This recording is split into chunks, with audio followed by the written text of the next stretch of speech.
I work as a marketing coordinator. I've been here for 3 years. I do good work. I show up on time. I meet deadlines. But I'm not the guy who schmoozes at happy hours or plays corporate politics. I'm invisible in the way that mid-level employees often are, competent enough to keep, not impressive enough to promote. My boss, the VP of Marketing, is brilliant and intimidating. The kind of woman who walks into a room and everyone straightens their spine. She's never spoken more than 10 words to me that weren't directly related to a project. That changed yesterday. At a company happy hour, I found her in the parking lot, drunk, trying to get into her car. The next morning, I expected her to pretend it never happened. Instead, she called me into her office and said 5 words that changed everything. Before we dive in, have you ever seen someone powerful at their most vulnerable? Share your thoughts in the comments below. And if you love stories about breaking corporate masks and people who choose to be real in a world that rewards fake, please subscribe so you don't miss our next one. Now let me tell you about the night everything changed, and the morning after that changed everything again. It was a Friday. Company happy hour at some trendy bar in Soma. Exposed brick, Edison bulbs, craft cocktails with names like The Disruption and Synergy Sour. I hate these things. Everyone pretends to be having fun while secretly networking, laughing too loud at the CEO's jokes, complaining about work while simultaneously trying to impress people. But attendance is optional, which means if you don't show up, you get a reputation for not being a team player. So I went, nursed 1 beer for 90 minutes, made small talk with people from other departments whose names I'd forget by Monday. That's when I saw her. Diana Ballard, my boss, VP of Marketing, the woman who runs our entire department with ruthless efficiency and zero tolerance for mediocrity. She was standing near the bar, alone, which was unusual. Diana never came to these things. In 3 years, I'd seen her at maybe 2 company events, and she'd left both within 30 minutes. But tonight, she was here, wearing a black blazer and white blouse, hair pulled back, wine glass in hand. I watched her finish that glass, order another, finish that one, order another. By the time I left, around 8 p.m., early enough to not look antisocial, but late enough to fulfill my obligation, Diana was on her 5th glass that I'd counted. I walked to the parking lot. My car was on the 3rd level. I was halfway there when I heard the sound of keys dropping on concrete. I turned.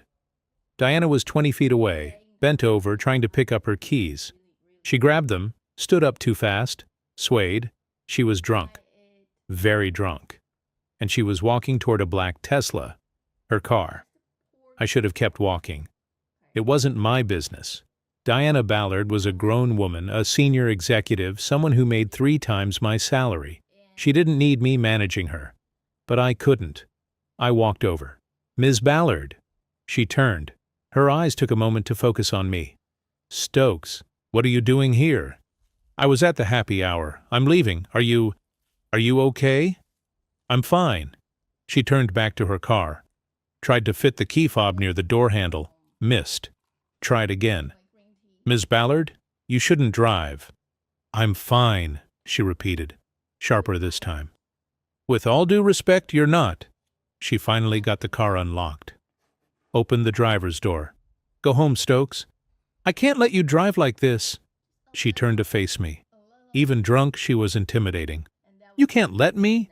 I'm your boss, Stokes. You don't let me do anything." "I know. But if you get in that car, you're going to hurt yourself or someone else. And I can't just walk away knowing that." "Why do you care?" "Because it's the right thing to do." She laughed. A bitter sound. "The right thing. God, you're young." "I'm 29. Exactly young." She leaned against the car. "Fine. What do you suggest?" "I'll call you an Uber. Get you home safe. Tomorrow someone can bring your car." And if I say no?" "Then I'll call the cops and report a drunk driver about to leave this parking garage. I really don't want to do that, but I will." Diana stared at me for a long moment. Then she laughed again, different this time, almost genuine. You've got spine, Stokes. I didn't know that about you. So, Uber? Fine, Uber. I opened the app on my phone, requested a ride, 5 minutes away. We stood in awkward silence. Diana leaned against her car. I stood a respectful distance away, holding her keys. You know what's funny?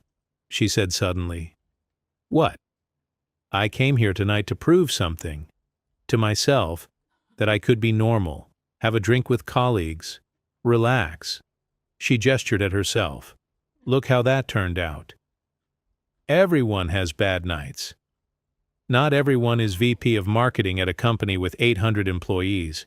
Not everyone has 100 people watching their every move, waiting for them to slip up. Is that why you never come to these things? One of many reasons. She closed her eyes. God, I shouldn't be talking to you about this. I won't tell anyone. You say that now. I mean it. She opened her eyes, studied my face. Why? Why what? Why do you care? You don't know me. I'm just your boss, someone who signs off on your projects and tells you to redo things when they're not good enough. Why help me? Because you're a person, and people help people. Or they should. The Uber pulled up, black Prius. Driver confirmed it was for Warren. I helped her to the car. She got in the back. I got in next to her. I wasn't going to send her home alone in this state. The drive took 15 minutes. Diana was quiet for the first 5. Then she started talking. You know how many hours I work per week, Stokes? I don't. 70, sometimes 80. You know when I got home last Tuesday? 3 a.m. Because we had a product launch, and the campaign wasn't perfect, and I had to fix it myself because no one else could get it right. That sounds exhausting. It is, but if I complain, people say I'm weak. If I delegate, people say I'm not detail-oriented. If I'm nice, people think I'm a pushover. If I'm tough, people call me a bitch. She laughed bitterly. There's no winning. I'm sorry. I chose this. I wanted the promotion. I wanted the power. I just didn't realize how lonely it would be. I didn't know what to say to that. So I just listened. You know what the worst part is? Diana continued. I can't show weakness. Ever. Because the moment I do, the moment I admit I'm tired, or scared, or barely holding it together, someone will use it against me. Someone will say I can't handle the job, that I should step down, that a man would do it better. That's not fair. No, but it's reality. She looked at me. That's why I can't believe I'm telling you this. Tomorrow I'm going to regret it. Tomorrow I'm going to wish I'd just kept my mouth shut. You don't have to regret it. I won't use it against you, I promise. Everyone says that. I'm not everyone. She was quiet for the rest of the drive. We pulled up to her building. Expensive high-rise. Doorman. The kind of place I couldn't afford in 10 lifetimes. I helped her out of the car. Can you make it inside? Yes, I'm drunk, not incapacitated. Do you have your keys? She fumbled in her purse, pulled them out. Here. I walked her to the entrance. The doorman opened the door, recognized her, nodded politely. Thank you, Stokes, Diana said, for this, and for not leaving me in that parking lot. You're welcome. You're a good person. People aren't usually good. Some of us try. She walked inside. I watched until she got on the elevator. Then I requested another Uber to take me back to the parking garage to get my car. On the ride back, I thought about what she'd said. About loneliness. About everyone watching for her to fail. About not being able to show weakness. I'd never thought about it that way. I'd always seen Diana Ballard as untouchable, powerful, someone who had it all figured out.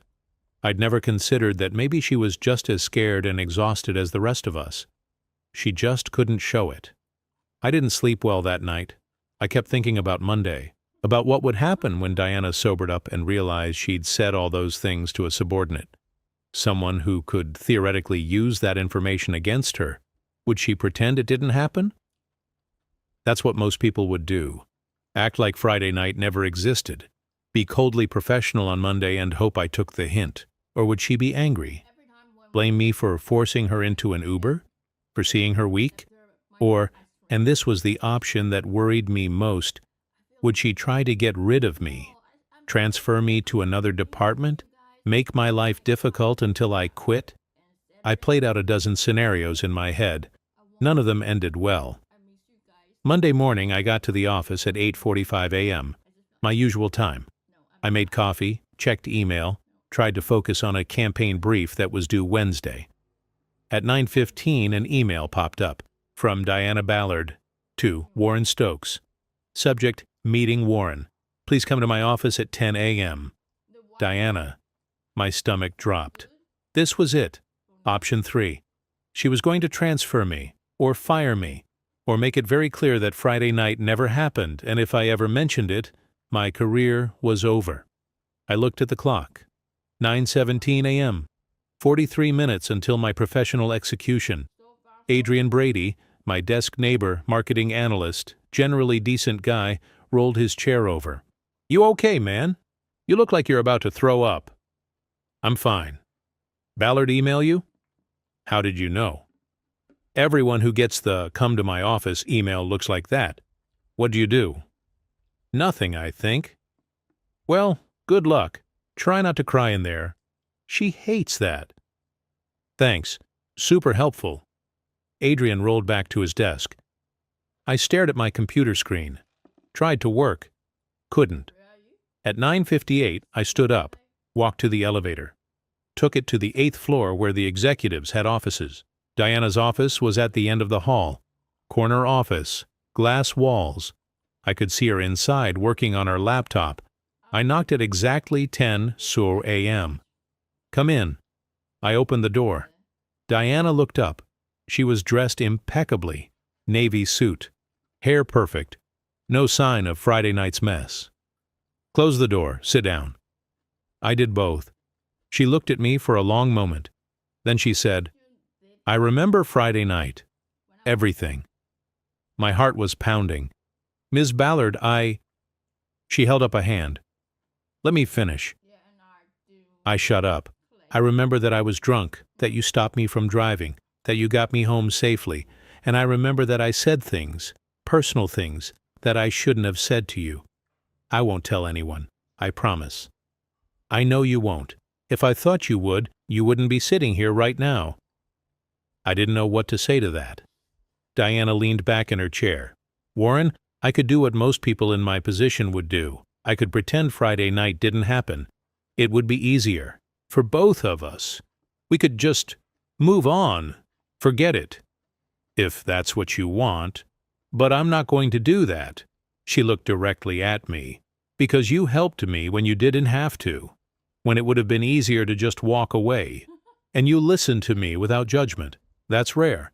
Especially in this industry. You were going through something. Anyone would have helped. No.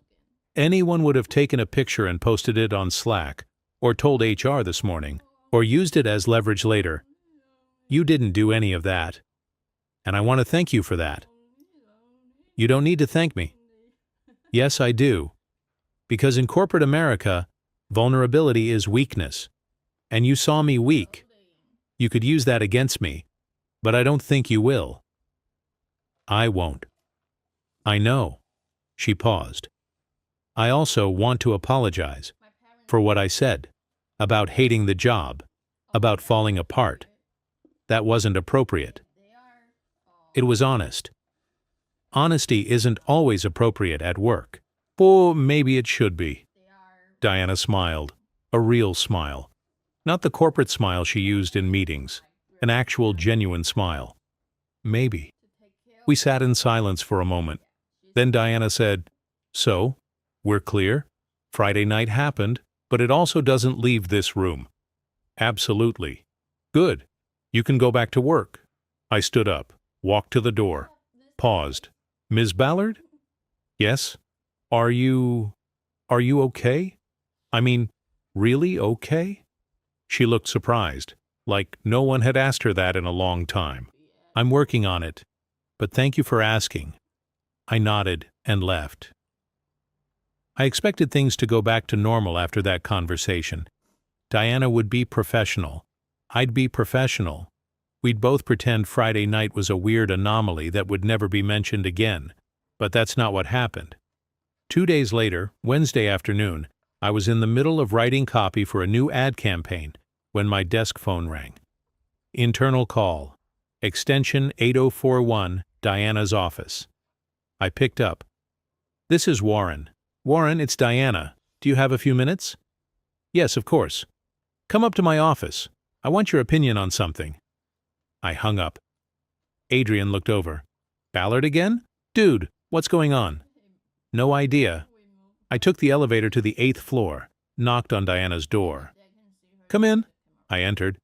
Diana was standing at her desk, looking at her laptop. "Close the door." I did. "I'm working on the Q4 strategy deck for the executive team. I want a fresh perspective. Come look at this." She turned her laptop so I could see. It was a presentation, 50 slides, marketing initiatives, budget allocations, ROI projections. "What do you think?" she asked. I scanned through it. It's comprehensive, detailed, but if I'm honest, please. Slide 18, the budget breakdown. It's too complicated. The CFO is going to get lost in the numbers. You need to simplify it, make it visual, maybe a chart instead of a table. Diana looked at the slide. "You're right. Good catch." She made a note. "What else?" Slide 32, the competitor analysis. You're spending too much time on what they're doing wrong. Executives don't care about that. They want to know what we're doing better. Flip the narrative." She nodded. "Anything else?" I went through the deck carefully, pointed out 3 more places where messaging could be tightened, or visuals could be clearer. When I finished, Diana was quiet for a moment. Then she said, "This is good feedback. Really good. Thank you." "Happy to help." "Warren?" "Yes?" "Why didn't you ever speak up in meetings before? You clearly have strong opinions about this stuff." I shrugged. "I'm a coordinator. No one asks for my opinion." "Well, I'm asking now, and I'm going to keep asking. So be ready." Over the next 2 weeks, Diana called me into her office 4 more times. Once to review a campaign concept, once to get my thoughts on a new hire, once to ask if I thought a project timeline was realistic, once just to vent about a frustrating meeting with the CEO. Each time, it felt less formal, less like boss and subordinate, more like colleagues. On Friday of the 2nd week, I was working late. Most of the office had cleared out by 7 p.m.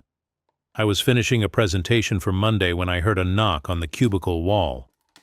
Diana, standing there with her blazer off, looking tired. "You're still here?" "Yeah, presentation due Monday. Want to get it done before the weekend." Have you eaten?" "Not yet. I was going to grab something after I finish." "I'm ordering Thai food. Want in?" I blinked. "You're ordering food?" "I'm hungry, and I assume you are too, unless you want to keep working on an empty stomach." "No, Thai food sounds great." "Good. Come to my office in 10 minutes. 10 minutes later, I knocked on her door. She waved me in. There were 2 takeout containers on her desk, pad thai and green curry. She pushed one toward me. "Pick whichever you want." I took the green curry. She took the pad thai. We ate in comfortable silence for a few minutes. Then Diana said, "Can I ask you something personal?" "Sure." "Why marketing? You're good at it, clearly, but you don't seem like the type who dreams about advertising campaigns." I laughed. "I'm not, honestly. I fell into it. I studied communications in college because I didn't know what else to do. Got an internship at a marketing agency. They offered me a job after graduation. I've been doing it ever since." "Do you like it?" "It's fine. Pays the bills." That's a depressing answer. "Is it?" "Yes. You should do something you love. Life's too short for fine." Says the woman who works 80 hours a week. She smiled. "Touché. But I do love my job. Most days, even when it's exhausting." What do you love about it? She thought about it. I love taking an idea and turning it into something real, something that reaches millions of people. I love the strategy, the problem solving, even the pressure sometimes. It makes me feel alive. That's not depressing at all. She laughed. Okay, maybe a little depressing, but it's true. We finished eating. I stood to leave. Thanks for dinner. Warren? Yeah? Thank you for not treating me differently. After Friday night, a lot of people would have, but you didn't. You're still the same person, just a little more human than I realized. Is that a compliment? Definitely. 3 weeks after the parking lot incident, something shifted. I was in a meeting, marketing team, 15 people, Diana at the head of the table. We were discussing the campaign for a new product launch. One of the senior managers, Greg, 40-something, been with the company for 8 years, pitched an idea. It was bad, generic, the kind of safe, boring concept that wouldn't offend anyone but wouldn't excite anyone either. Diana listened politely. Then she said, Warren, what do you think? The room went quiet. No one expected her to ask me. I was the most junior person in the meeting. Honestly, I said, always. I think it's too safe. We're launching a product that's supposed to be disruptive. The campaign should reflect that. This feels like something our competitors would do. We need to be bolder. Greg bristled. Bold is risky. We can't afford to alienate customers. We also can't afford to bore them, I said. Diana looked between us. Then she said, Warren's right. We need to take a risk. Greg, I appreciate the concept, but let's go back to the drawing board. I want something that makes people stop scrolling. Greg looked pissed, but he nodded. After the meeting, 2 people approached me. One congratulated me. The other warned me that I'd just made an enemy. That afternoon, Diana called me into her office. You made Greg angry, she said. I know. I'm sorry if I overstepped. Don't apologize. You were right. His idea was terrible. I've been trying to tell him that for years, but he doesn't listen. Maybe hearing it from someone else will help. Or maybe he'll just hate me. Probably both. She smiled. But that's not why I called you in here. Why did you? I'm putting you on the product launch. Lead coordinator. You'll report directly to me. Are you serious? Do I look like I'm joking? No, but that's a huge project. There are people with more experience, and none of them had the guts to tell Greg his idea was bad. You did. That tells me you care more about the work than about playing politics. That's what I need. Thank you. I won't let you down. I know you won't. Over the next month, I worked harder than I'd ever worked in my life. The product launch campaign consumed everything. Late nights, weekends, endless revisions. But Diana was there every step of the way, reviewing concepts, giving feedback, pushing me to be better. And slowly, something remarkable happened. We became a team, not boss and subordinate, a team. She'd send me a draft at 11 p.m. I'd send back notes at midnight. She'd revise and send it back at 1 a.m. We'd go back and forth until it was perfect. One night, 2 weeks before the launch, we were both in the office at 10 p.m. Everyone else had gone home. I walked to her office, knocked. Come in. I think we're done, I said. The campaign is ready. She looked up from her laptop. Show me. I pulled up the final deck on her screen. We went through it together. Every slide, every word, every image. When we finished, Diana leaned back in her chair. It's good, really good. We sat in silence for a moment. Then Diana said, When I first started managing people, I thought the goal was to be respected, to be the smartest person in the room, to never show weakness, and that worked, for a while. I got promoted, I got power, but I also got isolated. You don't seem isolated anymore. I'm not, and that's because of you. Me? You saw me at my worst, and instead of using it against me, you just treated me like a person, And that reminded me that I don't have to be perfect all the time, that it's okay to be human. You're one of the smartest, most capable people I know. But yeah, you're also human. There's no shame in that. Thank you, Warren, for everything. Thank you for giving me a chance. The product launch happened on a Tuesday. The campaign went live at 9 a.m. By noon, it had 500,000 impressions. By 5 p.m., it was trending on Twitter. The CEO sent an email to the entire company praising the marketing team, specifically mentioning Diana and me by name. That night, Diana took the team out for drinks. Fancy rooftop bar, company card. People were celebrating, laughing. Someone gave a toast to Diana, another to me. I stayed for an hour, then I left. I don't like crowds. As I was heading to the elevator, Diana caught up with me. Leaving already? Yeah, not really my scene. Mine either, but I have to stay. Boss duties. I understand. Warren? Yeah? I'm proud of you. You did incredible work on this. So did you. We made a good team. We did. She smiled.